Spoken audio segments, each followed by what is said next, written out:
Okay. Tao, bagay. Si Jason gusto namin. Tao. Tao. Pwede. Ginagamit ang tao? Wala pa tayo. Wala pa timer. Ay, okay. Ginagamit ang tao? Pwede. Nasa parte ng katawan ng tao? Mm. Pwede o? Oo. Ginagamit ang tao? Oo. Damit? Hindi. Gadget? Hindi. Relo? Hindi. Sapatos? Hindi. Plato? Pwede. Kutsara? Baso? Upuan? Lamesa? Cellphone? Ang dami mo. Brad Chris, ano ka ba? Sagot kasi. Kung ako naman si Brad Jason. May ka-team kaya si Brad Jason. Walang friend. Walang friend. Pwede na ba kami? Sinusubok? Pwede. Pwede sinusubok. Hindi. Joke lang. Ano ba yun?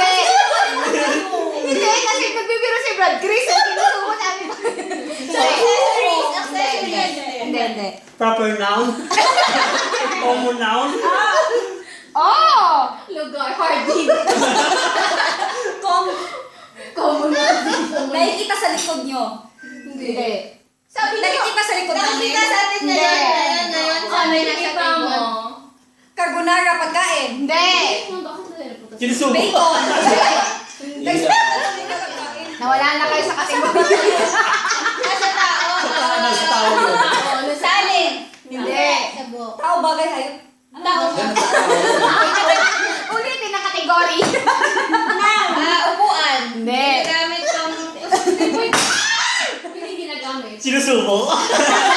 Hindi nga, Brad Chris.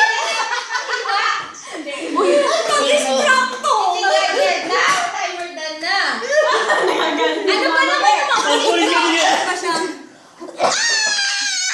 Hindi, tapos na. Tiyan. Ano yung Tiyan. Diyan. Ano pala, Tiyan? Ginagamit kasi pinapatungan niya. Oo.